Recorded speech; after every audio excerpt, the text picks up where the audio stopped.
Good morning, students. Now we are going to discuss on perform statement in COBOL programming language from Unit 2.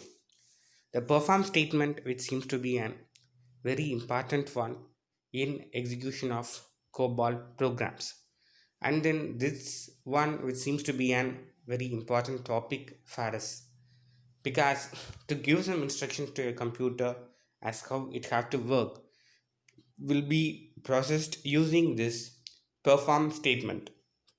We have some various types of perform statements. Here we are going to discuss some simple perform statements alone. So perform statement, from the name we could get an idea. We are going to tell the program to do something, to perform something, to do some action. So that's about perform verb. So perform verb, which gives instructions to your computer to work accordingly as how we have stated in perform statement. So using this perform verb, we are going to process something in your computer as how we have mentioned in perform statement. We used to call it as a perform statement, or else we used to call it as a perform verb. We are going to see this in detail in the upcoming slides. So in the introduction part of perform statement, um, we have given some details like how perform statement have to be executed. So perform statement can be used to execute a group of consecutive statements written elsewhere in the program. So basically it's going to execute some set of statements, a group of statements. So normally we used to pass the procedure name to perform statement. So procedure name in a COBOL program which defines consecutive statements or group of statements, whatever that you have in procedure name. So under procedure division, you will have some various procedure names as procedure name 1, procedure name 2, and procedure name 3, where each and every procedure name which used to consist of some set of group of consecutive statements. So to execute some set of statements at a stretch, we used to use this perform statement. And then uh, those set of statements present under a procedure name, which is going to act like an the range for the perform statement. And then during execution, when a perform statement is encountered, temporary departure from the normal sequential execution takes place, and the statements contained in the specified range are executed.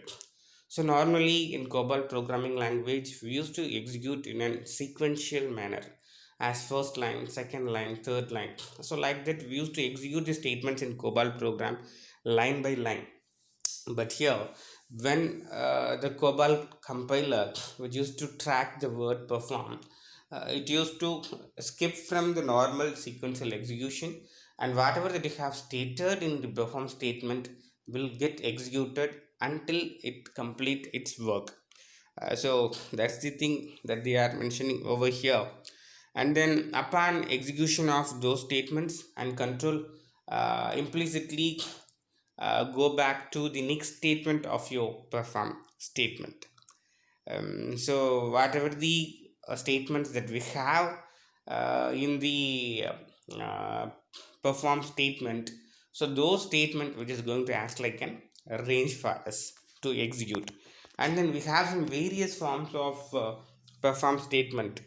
So here we are going to discuss some three options alone. The first option is perform statement, a simple perform statement, and second option is perform statement with times option, and third format is perform statement with um, condition option, until option. So these are the three different forms that you are going to use related to perform statement. Mm. So this is going to be the general format of using perform statement. A perform procedure name 1 through procedure name 2. So this is going to be the range for us. So where we are going to start our work and where we are going to end our work.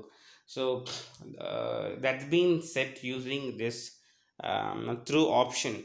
So perform progenim one, which denotes the first progenim one that you're going to include in your program, and progenim two, which is going to be in another progenim whatever that you have.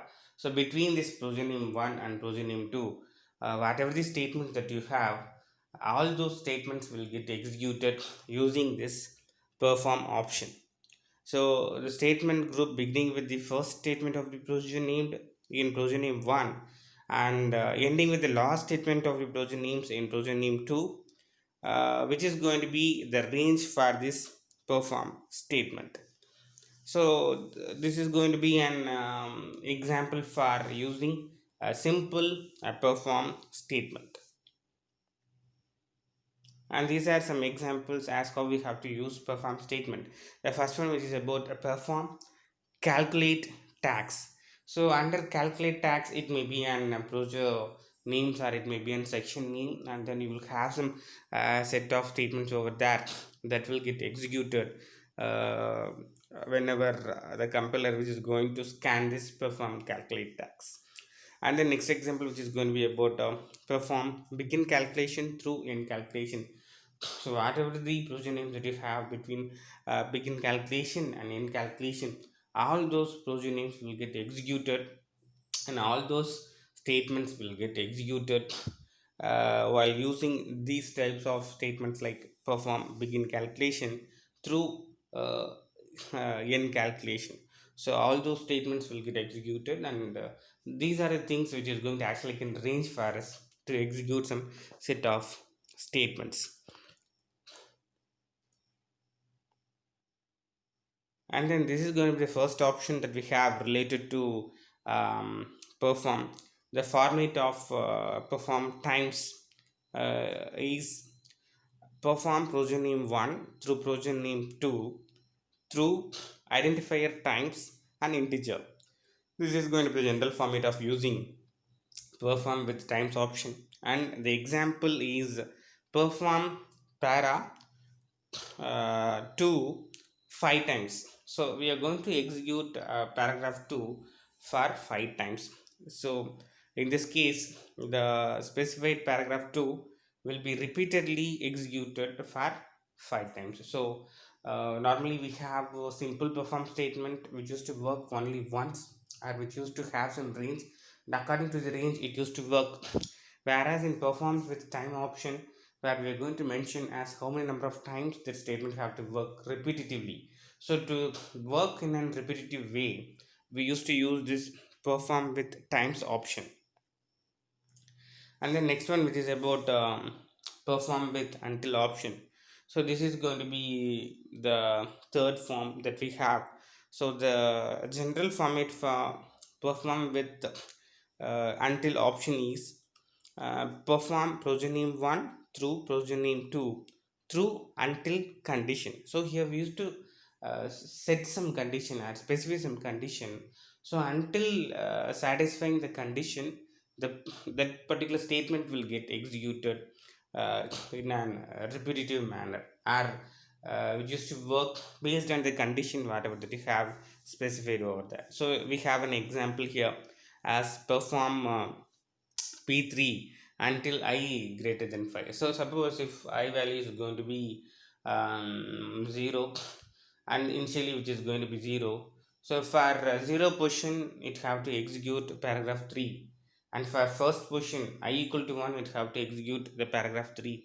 Similarly, reaching the value of 5 it have to execute, and whenever it is going to cross the value of 5, automatically the value is going to be 6, it is going to stop its execution. So so until starting from 0 and until 5, which is going to execute those particular paragraph repetitively. So where in times option exactly we used to specify how many number of times it have to work, but here in until option we used to specify the condition, and based on the condition that you have specified it used to work. So here the p3 will be executed for 5 times. So when the condition fails, automatically the control comes out of that particular perform statement and goes, the control return back to the next statement, to your perform statement. So here we have come to the end of the session. So perform statement is nothing but we are going to give instruction to the computer to do something, but here we are going to set some range using some simple perform statement. And then using times option, we are going to give instruction as how many number of times it have to work repetitively. And using until option, we are going to specific condition, and based on the condition, your program code which is going to work for certain number of times. So these are the various things that we have related to perform statement. So student, concentrate on these things, and you have to keep on practicing using some programs, so that you will get an exact idea as how you have to use this perform statement and how it used to work. So with this, I'm stopping this session. So thank you for listening. So thank you.